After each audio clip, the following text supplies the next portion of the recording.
We're going to get started, and I'll let everybody continue to kind of trickle in. I appreciate you all being here this morning. My name is Carrie Mendes. I'm the wellness coordinator here at the ARC, as most of you know, but we may have some new people in our midst as we have a lot of new people coming in, which is a good thing. And today we're going to talk about something that's absolutely essential for health and longevity, and it's something that we all do. How well we do it may be in question, and that is sleep. My expertise is in exercise science and nutrition. However, sleep is deeply tied into those topics. And I did quite a bit of research to bring you this information, so I hope that it is helpful to you. We're going to talk about sleep and how it's not just rest, it's an active process. It affects your brain, your body, and even your emotional well-being. During this presentation, we'll explore what happens to your body while you sleep, the different stages of sleep and why they're important, also referred to as sleep architecture. How poor or disrupted sleep can affect your health, your energy, and your overall well-being. Simple, practical strategies that you can use to improve your sleep. And by the end, my goal is that you have a better understanding of sleep cycles and what sleep can do for your health, and you leave with tips you can start using tonight to wake up more refreshed and energized. Aww. What is sleep? Sleep is one of those things that it often seems easier to do than to explain. It's a naturally occurring period of rest, and being in this state affects almost every aspect of your body's normal physiology. Your heart rate and breathing slow, your muscles relax, and your temperature drops. Your senses are inhibited. Human beings also lose consciousness, sleep paralysis, which we'll touch deeper on that, at least partially during this process. Turning out the outside world so your body can focus on important internal processes. We spend about 1/3 of our lives asleep. That should tell you the importance of that entity, I guess you could say. It's the third pillar of health alongside nutrition and physical activity. And to say that sleep is equally as important as nutrition and as physical activity. Why sleep matters? It's much more than just rest. It's when your body performs critical maintenance work. During sleep, your brain organizes your memories, processes emotions, and even clears out waste, while your body repairs muscles, balances hormones, and strengthens the immune system. For seniors, good sleep is especially important. It lends itself to cognitive health. Quality sleep supports memory, focus, and reduces the risk of dementia. Physical recovery. Sleep promotes healing and maintains muscle mass and bone strength. Restorative sleep improves mood and reduces the risk of depression.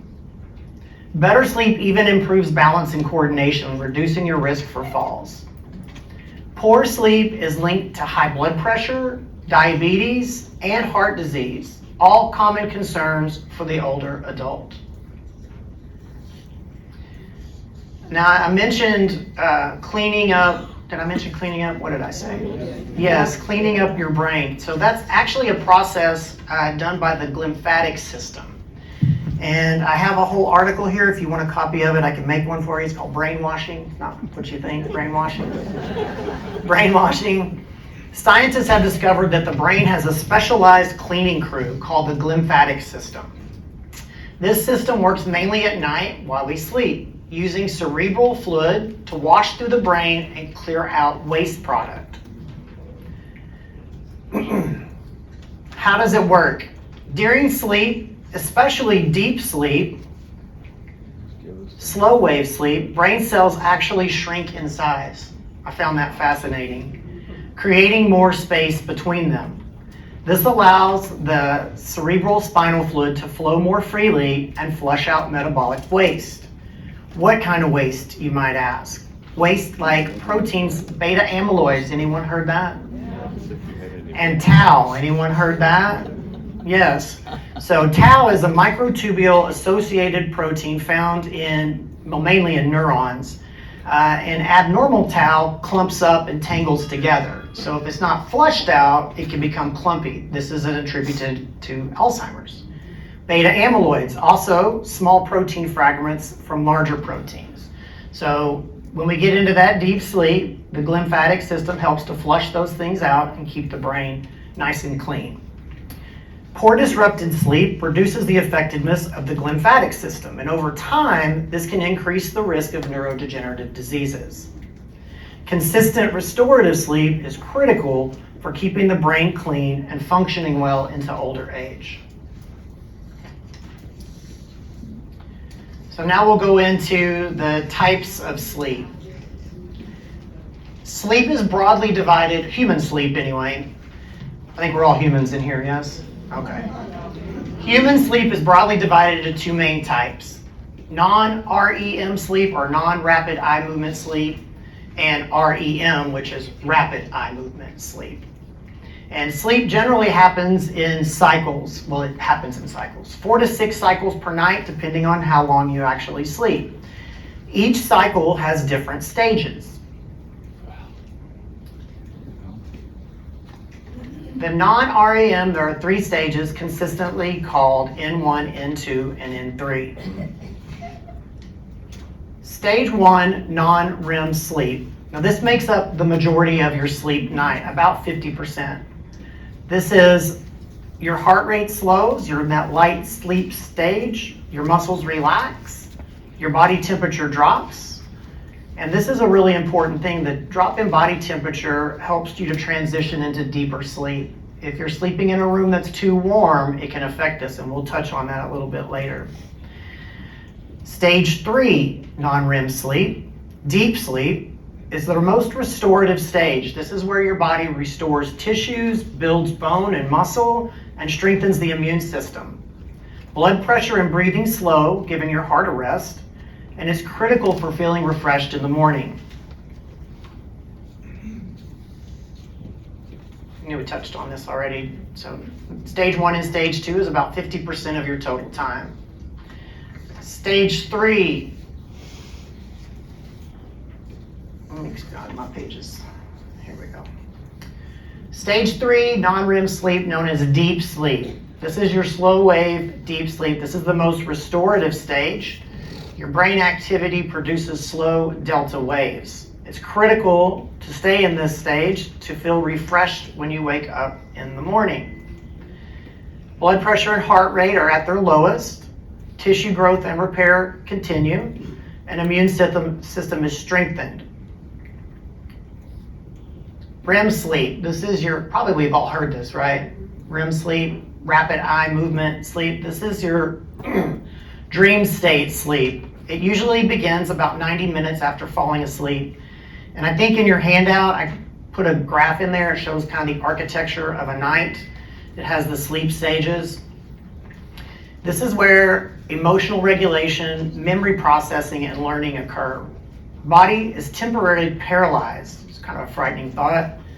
It's called atonia, and this is to prevent acting out your dreams. If we didn't have skeletal muscles paralyzed and we were dreaming, we might all just think we can fly, and that would be problematic. We wouldn't be here having this conversation if we all acted out our dreams. So the body is very, very smart, and it paralyzes the skeletal muscles while you're in this stage of sleep. Your sleep cycles over the night. Earlier in the night, wrong direction. Earlier in the night, you have longer periods of deep, slow wave sleep. Later in the night, you have more REM sleep. This balances the body to be able to physically repair early on, and the brain to consolidate memories and emotions later on. And if you miss part of that cycle, it affects you differently, right? Whether you're missing the early part of the sleep cycles or the latter part, and we'll touch on that a little bit more. The distribution of sleep stages. This is another slide. It goes over what I just discussed about the first third of the night. The middle third is a balance of non-REM and REM, and then the third or latter part is going to be that REM sleep. Why do the sleep cycles matter? Fragmented sleep get to the right spot here. Sorry, I've added things that I want to talk about. Here we go. Back to that sleep architecture. So it's not just how long you sleep, it's the quality of sleep. So it's quality and quantity. And the sleep cycles matter because each part serves a different purpose, as we discussed, for the brain and the body. Missing late cycles reduce REM sleep, impacting mood and memory. Missing early cycles reduce that deep restorative sleep. Full cycles are essential for balanced restoration of both body and mind. During that sleep atonia, and I think I touched on this about the skeletal muscles being semi-paralyzed, there are muscles that are spared of this. One of them is going to be the occipital muscles in your eyes. If they were paralyzed, they couldn't move, right? It's random, rapid eye movement. There are some thoughts onto why that occurs, but part of it is visualization of the dream, and also the eyes need to stay moist, so they continue to move. There's a muscle in the inner ear that is also spared, probably from a standpoint of survival. You have to be able to be alerted to sound. I guess in our nowadays life would be like fire alarms, someone screaming. So those muscles are spared, and also to the muscles of the diaphragm. Although some of the auxiliary muscles are paralyzed, hence the breathing reduces, but the diaphragm is still active. Because the cranial motor neurons remain active, people can still move their eyes, breathe, and sometimes twitch facial muscles. You ever watch anybody in REM sleep? It's pretty crazy. Chronobiology. Anybody heard of circadian rhythms? Yeah? So the chronobiology is the study of biological rhythms. Circadian rhythms are 24-hour cycles. You also have seasonal rhythms, adaptations to daylight and temperature across the year. Infradian rhythms, which is longer than 24 hours, like a menstrual cycle. Ultradian rhythms, which are shorter than 24 hours, like hormone pulses and stages of sleep. Your master clock is controlled by this is a big word, sarcoschematic nucleus, supraschematic nucleus. We'll just call it the SCN. And that's in the hypothalamus. It receives signals from light exposure through the eyes, synchronizing the body's internal clock with day and night cycles. Disruptions from these rhythms, from shift work, jet lag, or irregular sleep schedules can impair sleep, metabolism, and mood. Anybody have jet lag? That is exactly the feeling when your sleep cycles, your circadian rhythms are disrupted. And we'll talk a little bit further on. There's some things that you can do or not do to kind of help with that. But every organism has this internal body clock.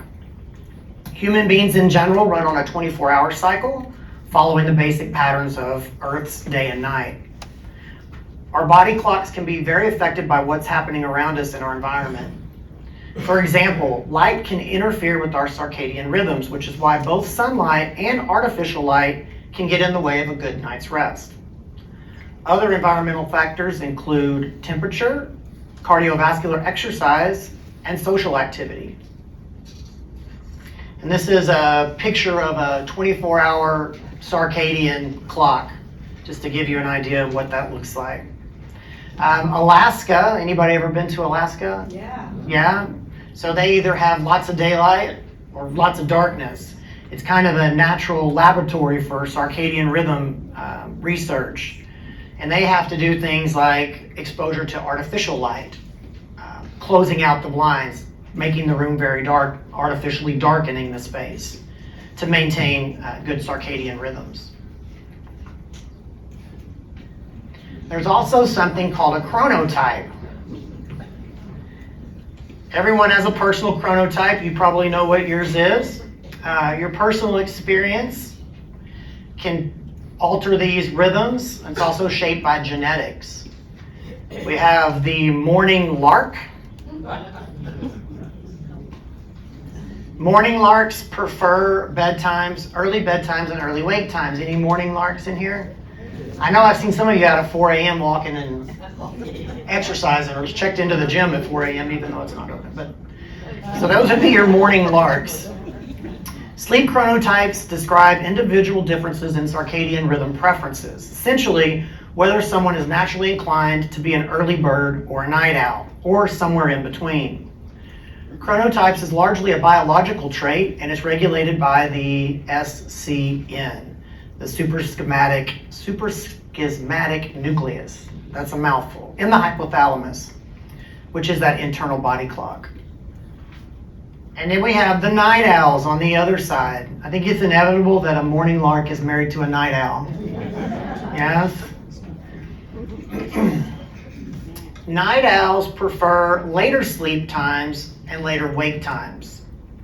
Peak cognition and physical performance are later in the evening, and unfortunately for these guys, this is linked to higher rates of social jet lag, metabolic issues, and mood disorders if they're forced into an earlier pattern. So there's something biologically inside of them that just functions better in this way. When we're retired, we kind of have the luxury of falling into our natural patterns. Back when we're in the work world, sometimes you're forced outside of your circadian rhythms, particularly for shift workers. Yeah. And then there's an intermediate type. So you're neither either type. The majority of the population fall here with moderate adaptation to social schedules and fewer circadian misalignments. What's the difference? The circadian rhythm is the universal biological process in the 24-hour day and night. The chronotype is your individual pattern within that cycle and your personal biology. Morning sunlight and your body's internal clock. Morning sunlight plays a crucial role in synchronizing circadian rhythms. And I know in other topics we've talked about sunlight, vitamin D production, how getting out in the sun is healthy for you.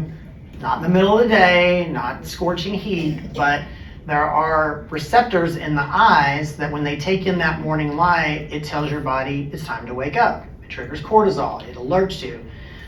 Sitting by a bright window if you can't get outside. But this regulates your sleep and wake cycle. So if you're in an apartment all day and you're not getting any exposure to variations in light, this can interrupt your circadian rhythms. So light is the primary Zeitberger. Wow, that's a big word too. Those are external cues or time givers, with light being the most powerful. You have those specialized photoreceptor cells in the retina, called intrinsically photosensitive retinal ganglion cells, also abbreviated. They contain a pigment called melanocytin, which is especially sensitive to shortwave blue light, present in morning sunlight. When morning light enters the eyes, these cells send direct signals to the SCN in the hypothalamus, the master circadian clock. It also, the SCN, acts as a central pacemaker. It coordinates peripheral clocks in the liver, the muscles, and in the gut. Daylight also represses melatonin production. Melatonin, which we'll get into a little bit, but it's a hormone that's produced in the body by the pineal gland, and when it is high, it cues the body to sleep. So sunlight in the morning suppresses melatonin, increases cortisol, and says, hey, it's time to wake up. Let's get moving. Evening light. So on the flip side of that, evening light, if it's bright in your space, you've got artificial lights, this can actually deter your sleep patterns. Just like morning sunlight tells your body it's time to wake up, evening light signals the opposite. And if you have a lot of artificial bright light, it tricks your brain into thinking it's still daytime.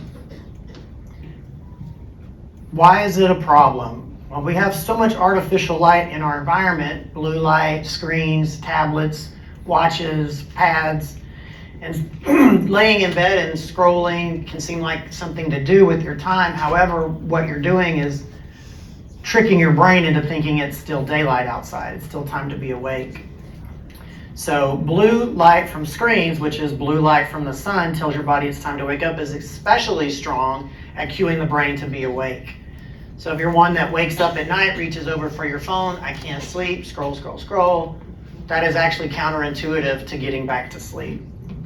It disrupts the melatonin, creates more restless sleep. Room temperature. Room temperature plays a huge part. Part of dipping into deeper sleep, your body core temperature decreases, ever be it slightly. So decreasing the temperature in the room around you can help you to fall into that deeper sleep. Core temperature and sleep onset are affected deeply by surrounding temperature. They have some suggestions here which I thought were interesting. The optimal bedroom temperature to sleep in is around 60 to 67 degrees Fahrenheit.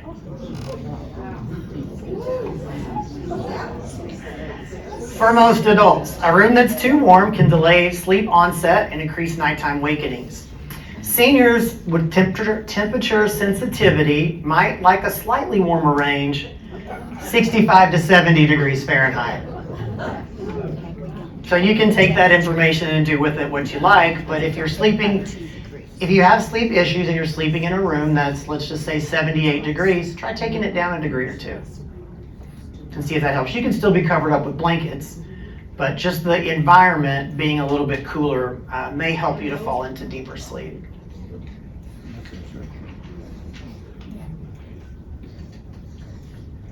Alcohol and sleep. Any alcohol? You don't have to raise your hand. That's okay. Alcohol is actually a sedative for the central nervous system, and I've heard people say, and even myself, oh, I have a couple drinks, I fall right to sleep. Well, that's not actually true. Alcohol is a depressant. Its main actions are on the gamma receptors in the brain. It does promote sedation and relaxation. However, it disrupts normal sleep architecture. The effects of alcohol on sleep stages. It can initially reduce the time it takes to fall asleep, called sleep latency.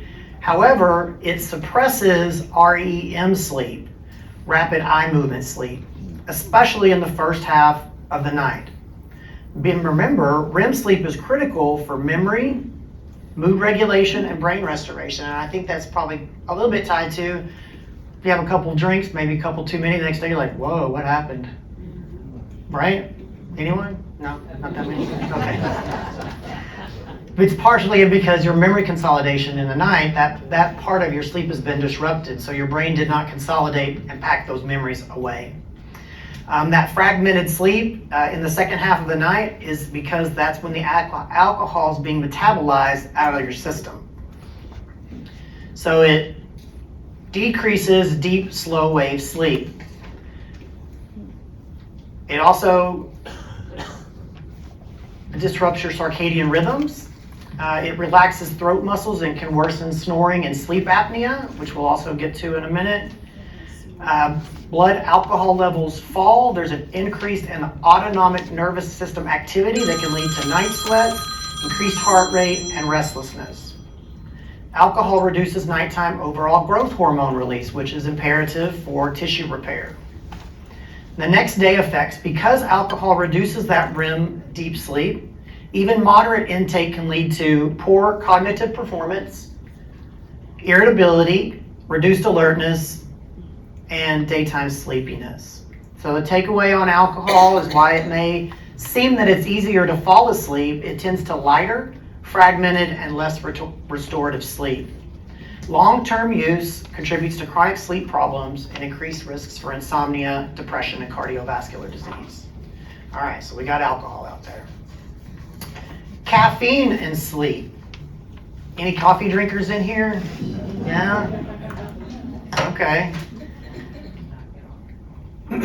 Caffeine is a stimulant that works by blocking adenosine receptors. Adenosine comes from the breakdown of something called ATP, which is adenosine triphosphate. It's made in the mitochondria.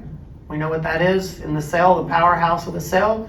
Nutrients go in, your body turns it in the mitochondria into ATP, and then through biological processes over time, as you're burning energy, you end up with adenosine. As adenosine builds throughout the day, it builds something that's called sleep pressure.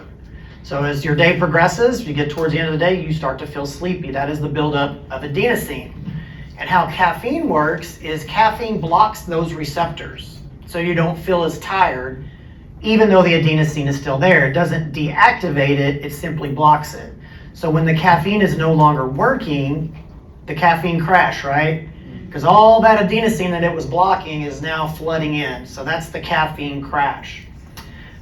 The problem with caffeine is that it has a half-life of anywhere between 5 to 7 hours. Now there are caffeine sensitive types and people that aren't so sensitive, and that has to do with how you metabolize it.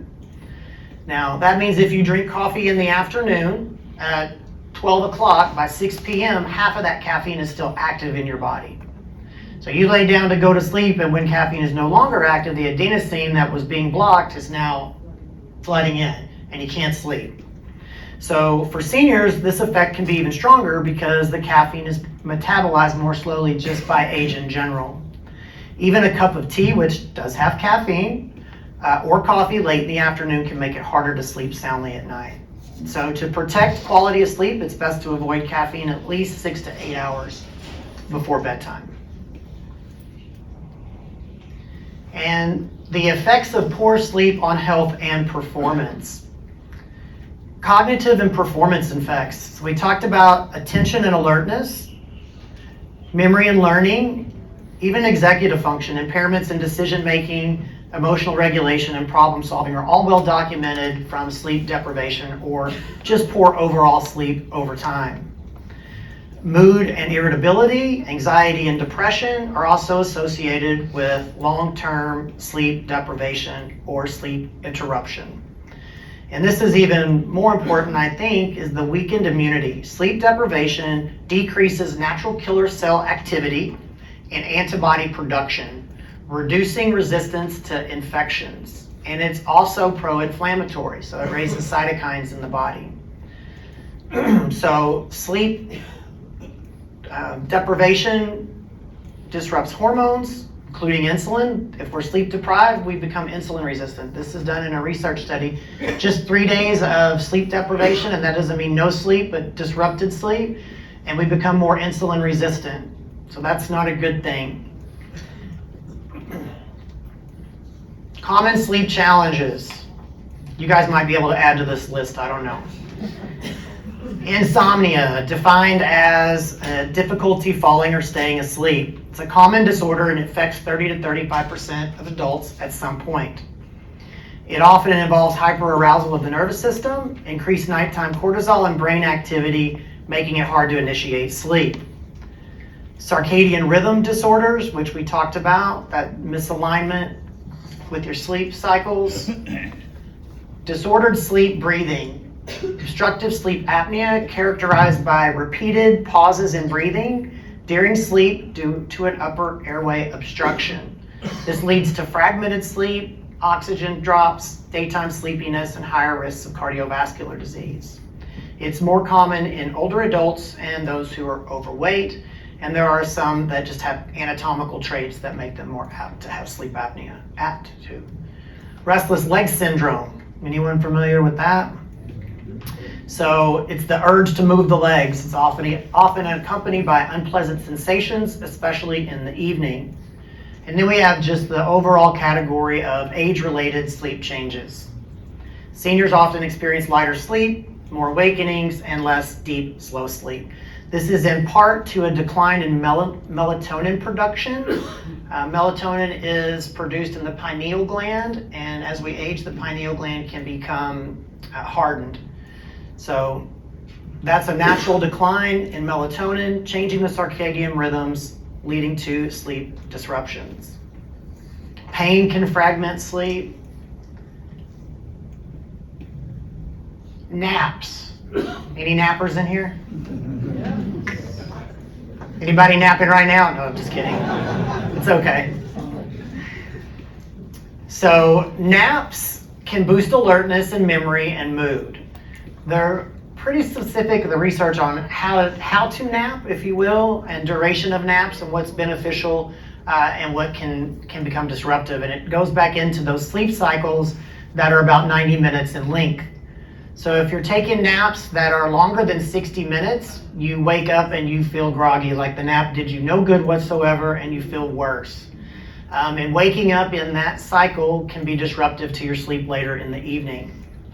Naps on the range of about 20 to 30 minutes through research have been shown to improve alertness without grogginess, and that's because we don't get into that deeper sleep within that 20 to 30 minute nap time. Naps, you want to keep your naps to the early afternoon, 1 to 3 p.m. Napping after 3 p.m. can interfere with nighttime sleep by reducing that natural sleep drive, that homeostatic pressure we talked about of the buildup of androstenedione. Nap lengths and effects. So the 20 to 30 minute nap is going to boost alertness. That 60 minute or more nap is going to leave you feeling probably worse than when you lay down to take the nap. Excessive or frequent napping can also disrupt sleep. So if you're taking multiple naps throughout the day. Brief early and afternoon naps can be good and certainly have a benefit. You should avoid those late night naps because it reduces the amount of slow wave sleep. Sleep supplements. Melatonin, the research shows low doses. Most melatonin that I've seen in a store starts at 5 milligrams. That's already past what your body would even secrete on its own. 3, the suggestion from the research is 0.05 to 3 milligrams. And it's most helpful for seniors who have some of that calcification. They're just producing less melatonin in general. It can also be beneficial based on the research for people that are experiencing jet lag. But it's a natural hormone that our brain naturally releases in response to darkness. It signals that it's time to sleep, but does not act as a sedative. It can be helpful for people whose internal clock is off, people who are jet lagged, and people who just naturally don't produce enough melatonin. Having a dark room and a dark cold room can also help with your natural melatonin production. Just to add this here, they did a study too on light. Overhead light at night is not ideal. Not that we have floor lighting, but floor lighting or table lamps and dimmer light later in the evening, which would mimic the sun being up and the sun setting, right? So the light's not coming from above. Tryptophan. We know what tryptophan is? That turkey leg. Everybody's going to get some here coming soon. It's an essential amino acid found in foods like turkey, dairy, nuts, and seeds. It's actually a precursor to serotonin, which is then turned into melatonin. So it just ends up back into melatonin in the brain. Research has shown that tryptophan can sometimes shorten the time it takes to fall asleep and improve overall sleep quality. Usually taken in the evening, but not in higher doses. And again, a lot of the stuff that you find at the store is well over the dosage that you need or that you would naturally produce. So the key takeaway on melatonin and tryptophan is that neither one replaces good sleep habits. They can be useful tools and for certain situations, but proper sleep hygiene and consistent bedtime routines are the foundation of healthy sleep. Dr. Huberman, who is a neurobiologist, also mentioned apigen, and I believe that is the compound in chamomile tea. So chamomile tea is not caffeinated, it has apigen in it, and there's really great research that shows that's probably one of the best things that you can do for sleep. Because it impacts that GABA. So the apigen in chamomile tea crosses the blood-brain barrier, and it can help to relax the brain and helps with sleep. Chamomile tea. So I put a suggestive, kind of a gentle evening wind down routine.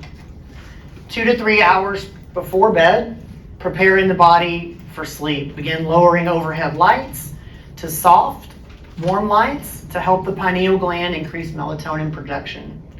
Avoid stimulants, no caffeine, no heavy meals. Keep snacks light and include foods naturally rich in tryptophan. Gentle movement, light stretching, slow walking to loosen the muscles, but avoiding vigorous activity. And then setting that room temperature to something cooler than what it is now if you're having trouble sleeping. 1 hour before bed, transitioning to rest. Disconnecting from bright screens, turning off the TV, phones, tablets, blue lights, things like that. We all do that, right? No. Anybody who's on their screens have trouble sleeping? They're not going to admit to that. Soothing environment, playing calm music or nature sounds. There's a ton of apps out there. Again, we're on the phone, but relaxation music, even meditation apps can help optimizing relaxation. Low doses of melatonin, if you fit into that category, that's appropriate, in the 0.5 to 3 milligrams per dosage. Deep breathing, 10 minutes of slow breathing, mindfulness, or gentle stretches. And the science says that light is the absolute indicator of sleep and wake. So evening darkness supports melatonin. It's going to help you to get into that deeper sleep. When you get up in the night to go to the restroom, avoiding turning on bright overhead lights. Of course, you want to be safe. We don't want to trip and fall. But when that light comes on, you just signaled your brain, hey, wake up, wake up. So minimizing that, maybe some night lights or dimmer light just for those situations. Temperature, again, to that natural core temperature can drop, and that onset of sleep. Routine, consistency is the key for your circadian rhythms. And they recommend that even if you've missed sleep, that going to bed earlier the next night actually does not help. It actually makes it worse. So forcing yourself through to get back on your natural pattern is the best approach there. When to see a doctor for sleep issues. If you're experiencing persistent trouble falling asleep or staying asleep, that's described as greater than or equal to 3 nights for at least 3 months. So 3 nights a week for 3 months. You should probably talk to your doctor about your sleep problems. Excessive daytime sleepiness. If you're excessively sleepy all the time in the day, you're fatigued, you have impaired mental alertness, this would be a good time to talk to your doctor about your sleep problems. Loud snoring, gasping, or pauses in breathing. Sleepwalking or acting out dreams. Restless leg, which we talked about, or jerky movements at night. And then chronic dependence on sleep medications. Sleep issues that worsen other health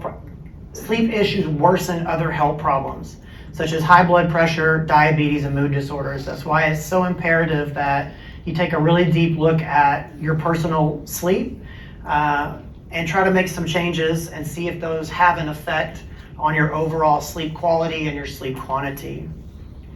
Occasional short-term problems are common, but if those sleep disruptions become chronic and ongoing, a healthcare professional should evaluate that. So just back to the key takeaways.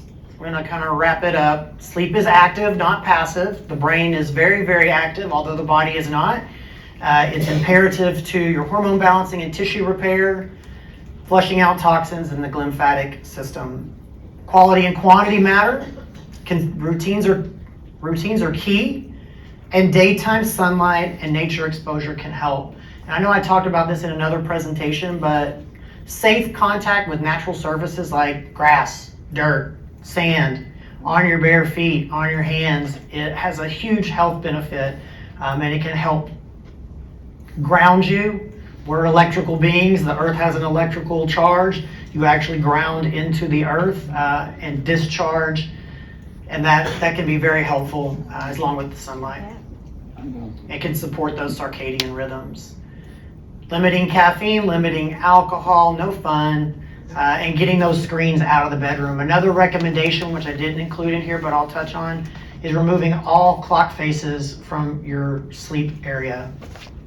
If you have that clock right by your bed and you roll over every night and you look at it, 12 o'clock, 2 o'clock, that is not helpful for your sleep. So setting the phone in the other room, set the alarm, set it and forget it, remove those clocks, and just allow your body to rest without reactivating your mind about time constraints. Questions and discussions. I thank you all first for being here, and I'll open the floor to any of your questions. So we've explored how sleep affects you. Maybe you have something special to add or something that has worked well for you. Karen, will you run the microphone if anybody wants to? Yeah, I'll put her to work. This is your chance to share your experiences and ask practical questions over the information that we've discussed. Remember that improving sleep does not have to be overwhelming, and small changes can make a big difference. I got one in the back there.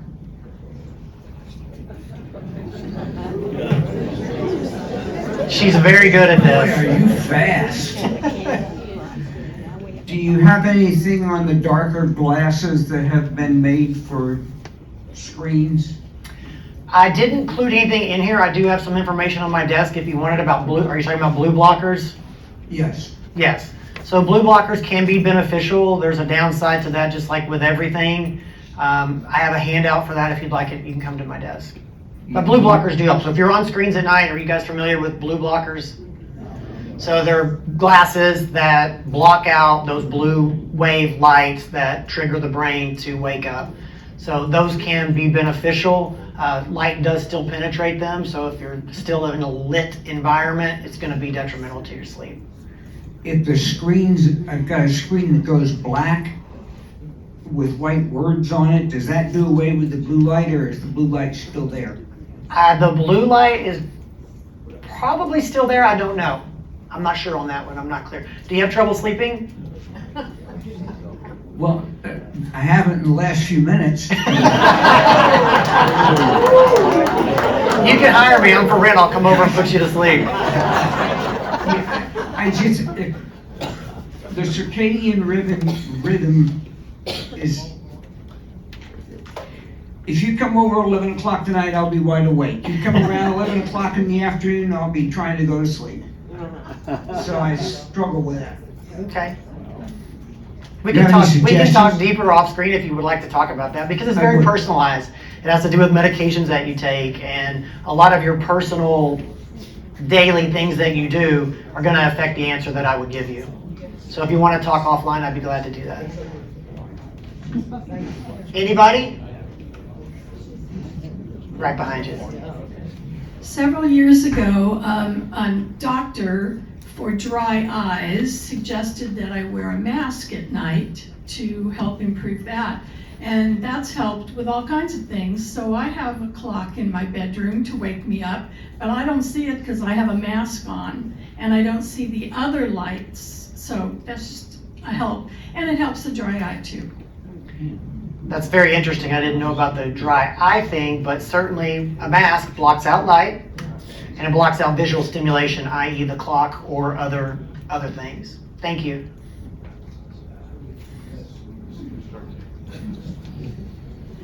The restless leg part, when they do sleep studies, they usually tell you, you might have restless leg syndrome or something. Is there anything particular that reduces that, maybe?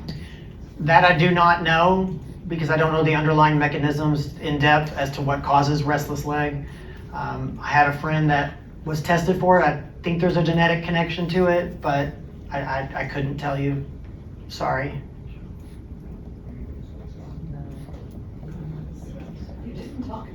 I'll say something. No, I won't say anything other than my wife has medication for it, it works, and L-theanine works on it sometimes. And that's an amino acid, Okay. correct? Yes. Yeah. Any questions? I think I have one here in the front, Karen. Ms. Greer?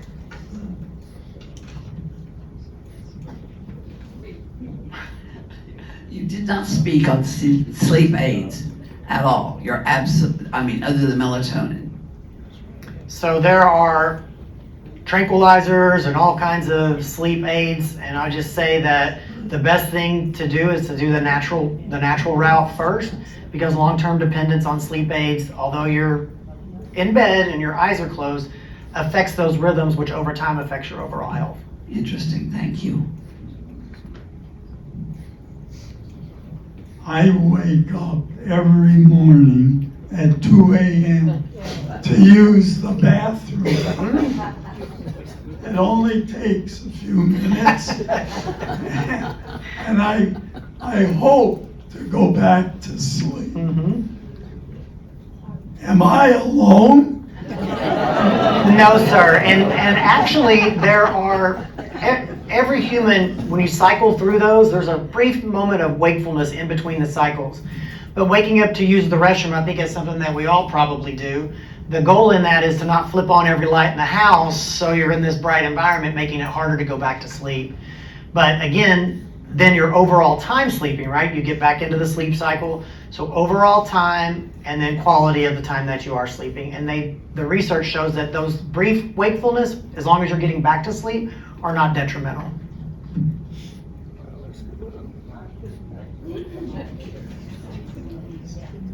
Talking about lights at night when you get up and go to the bathroom, there are toilet bowl lights, Oh my. which we've used for years, and they come in different colors. Oh, cool. Yes. So it detects movement. So Okay. you don't have to have the light on in the bathroom because the only thing you really are interested in is the Yeah. toilet. Yes, you are. They do sell those on Amazon. Okay, that's very interesting. Toilet lights. Motion detectors. Yeah, I like it. Anybody have something to add? It doesn't have to be a question. No? Leg muscle cramps.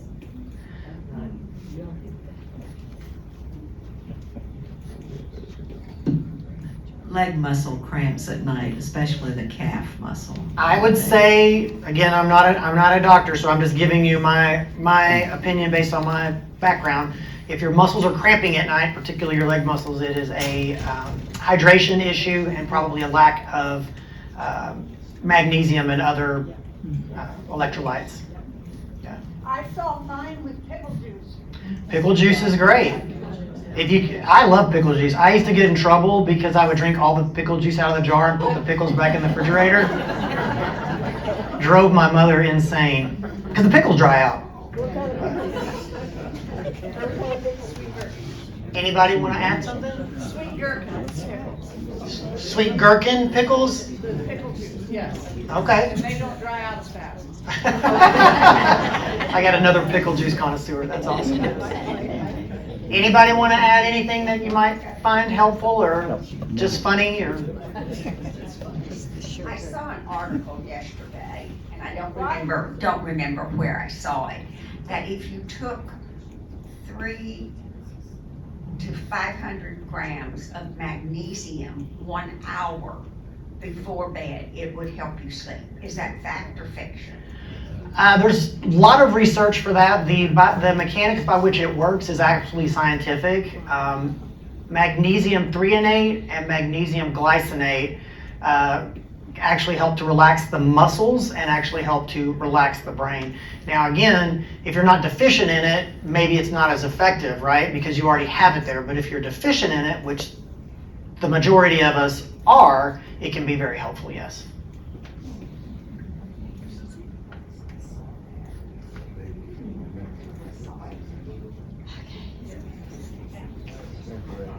Anyone? Karen?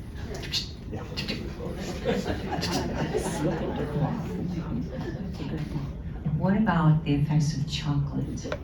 Caffeine and chocolate later in the afternoon. So it's still caffeine, right? And if you're eating chocolate right before bed, you just dosed yourself with caffeine. That's going to be there 5 to 6 hours at half the power. So, and I don't know if they make chocolate without caffeine. Caffeine-free chocolate, maybe that's a new invention. I don't know. The $1 million idea, right? But even too, it's not just the caffeine, it's the sugar.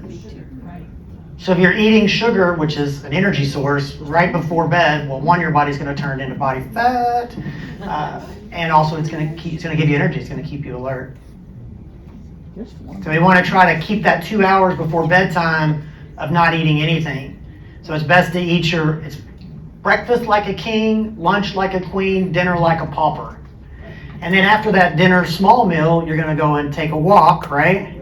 Because we're going to use up that glucose that we did consume, and then we're going to give ourselves that 2 hours of not eating so that when we do lay down, the body can actually do the things that it's supposed to be doing and not digesting and doing all those processes.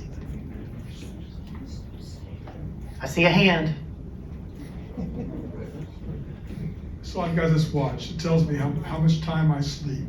But every day I panic over, am I high or low, or am I low? Yeah. Is there if I don't get 8 hours, is there a problem?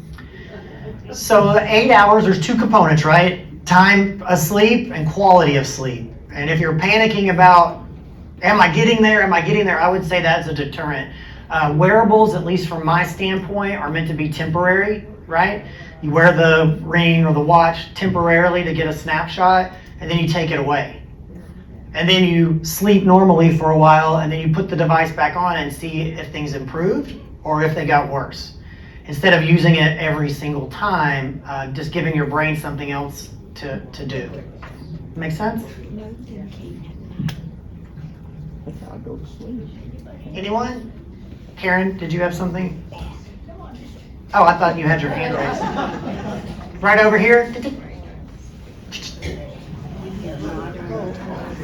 She's Benjamin Button. She's aging backwards. Well, you've never talked about how much hours of sleep we need each night to be considered healthy. I thought I did. I apologize for that. 7 to 8 hours, depending, right? If you're a teenager, there's some age brackets. Teenagers require a couple hours more just because they're in a growth space, right? And seniors can sometimes require more too because of those awakenings, right? Allowing more overall time to complete all the sleep cycles. Okay, a follow-up question. If you sleep, like I do, about 5 hours a night, I got Can a you make- morning lark. can you make up for that with a nap to get the 7 or 8 hours? The research is a little bit mixed, but if your naps are done correctly, right, you're not sleeping long into that REM sleep and waking up groggy and deep sleep, yes, it adds to the overall effect. However, once sleep is missed, like I only got 4 cycles this time because I only slept 5, you never make it up. So, but the nap can help you to continue on about your day and to feel refreshed. So there is still benefit to the nap. All right. Thank you, guys. I'll be up here. I'll make more handouts and they'll be on my desk